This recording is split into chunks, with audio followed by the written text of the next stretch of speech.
questions? Anyone want to ask anything?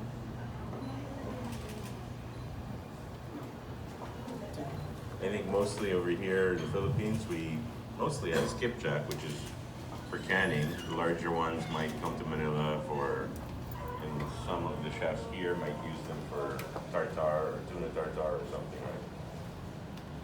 right? At something like 700 or 800 pesos per kilo. I think this stuff,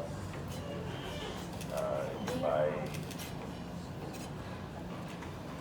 the, depending on the size, the slab with the akami, it's about 6,500 to 7,000.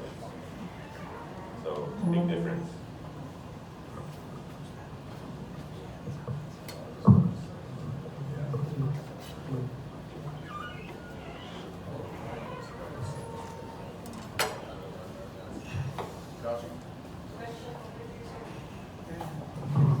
On the farm tuna, all roughly about this size.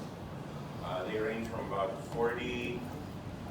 There's one farm, for example, that pretty much focuses on about 40 to 60 kilos.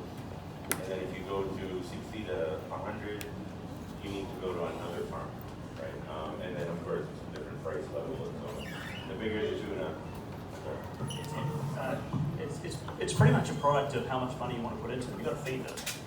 And so there's a return obviously required out of getting bigger fish, which is why, I mean, on a wild caught fish, they're a lot bigger because obviously harder to catch, but a lot bigger because you're not going to feed them. So yeah, it comes down to how expensive the feed is, and I imagine with this sort of quality, you know, they're not throwing rubbish in there.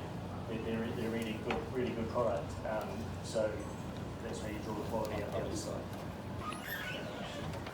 so for example, I don't know about today, but for the hamachis, we buy, if you're talking about whole round with guts and everything, I think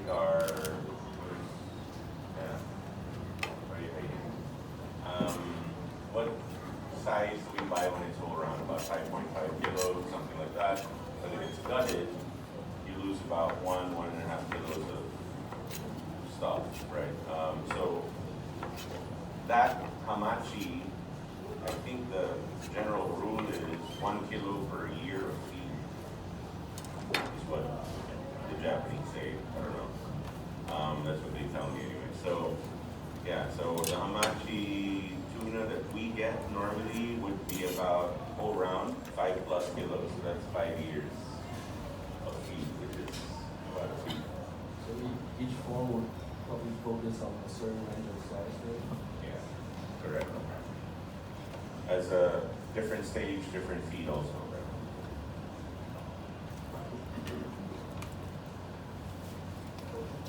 So these particular specimens are how old? That was my question. Yeah.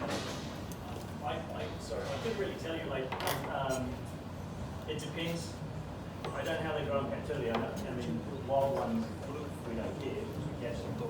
But I'm not sure. I've not really done a lot with them. Funnily enough, I've sold sardines.